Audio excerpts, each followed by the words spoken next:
Hello friends, మనం Indian polity నుంచి questions చూద్దాం.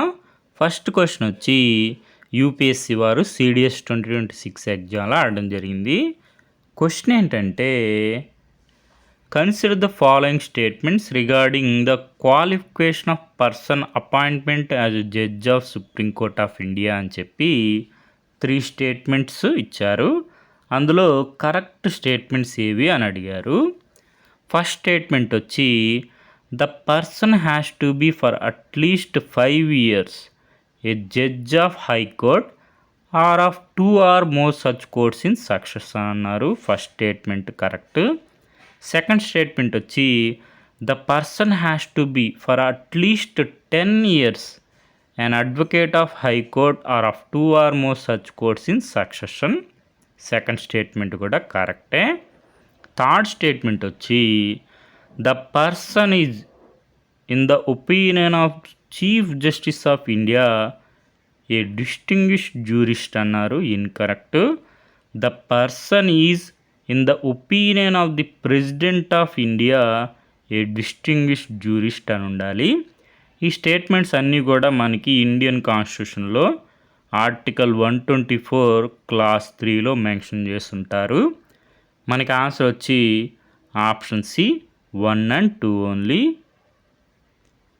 మనకి కాన్స్టిట్యూషన్ ఆఫ్ ఇండియాలో యూనియన్ జ్యుడిషియరీ సంబంధించి ఆర్టికల్స్ మెన్షన్ చేస్తుంటారు. ఇవి ఒకసారి అబ్జర్వ్ చేయండి.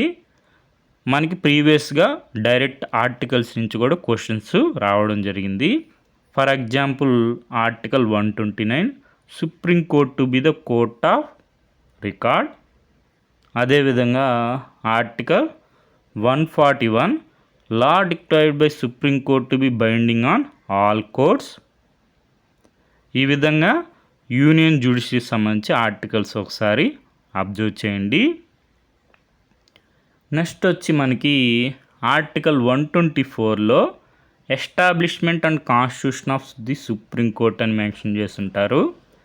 అందులో క్లాస్ 3లో మనకి సుప్రీంకోర్టు జడ్జి యొక్క క్వాలిఫికేషన్స్ మెన్షన్ చేస్తుంటారు. A person shall not be qualified for appointment as judge of Supreme Court unless he is citizen of India. మనకి సుప్రీంకోర్టు జడ్జి అవ్వాలంటే సిటిజన్ ఆఫ్ ఇండియా అయి ఉండాలి. తర్వాత మనకి ఈ 3 స్టేట్మెంట్స్నే మనకి క్వశ్చన్స్గా అడగడం జరిగింది.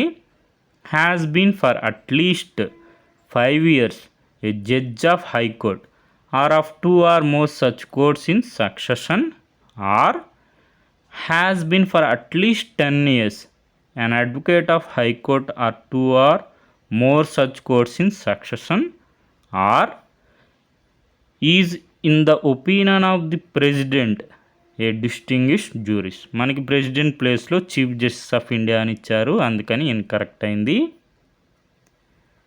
అదేవిధంగా ఆర్టికల్ 124 క్లాస్ 4లో మనకి రిమూవల్ ఆఫ్ సుప్రీంకోర్టు జడ్జి గురించి మెన్షన్ చేస్తుంటారు.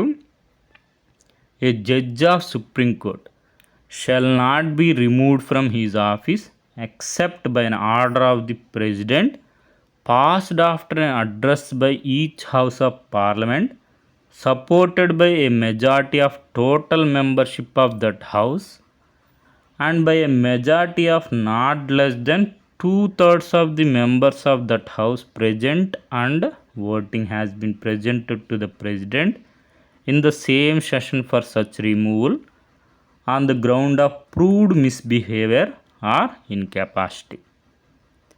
ఈ విధంగా యూనియన్ జ్యుడిషియరీ సంబంధించి ఆర్టికల్స్ ఒకసారి అబ్జర్వ్ చేయండి.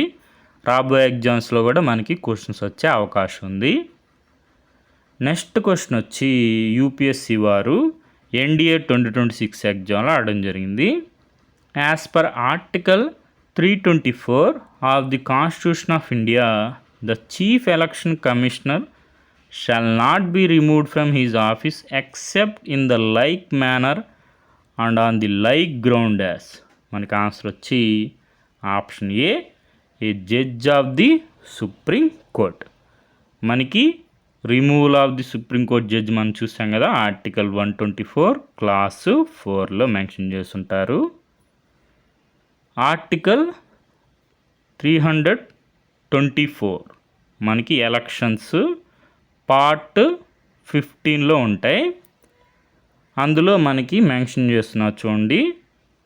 Provided that the chief election commissioner shall not be removed from his office except in like manner and on the like ground as judge of supreme court. ఇదే మనకి క్వశ్చన్గా అడగడం జరిగింది. ఈ విధంగా constitution of ఇండియాలో articles ఒకసారి observe చేయండి. మనకు సోర్స్ వచ్చి ది కాన్స్టిట్యూషన్ ఆఫ్ ఇండియా. మనకి అదేవిధంగా సుప్రీంకోర్టు జడ్జెస్ స్ట్రెంగ్త్ ఇంక్రీజ్ చేయడం జరిగింది 37కి.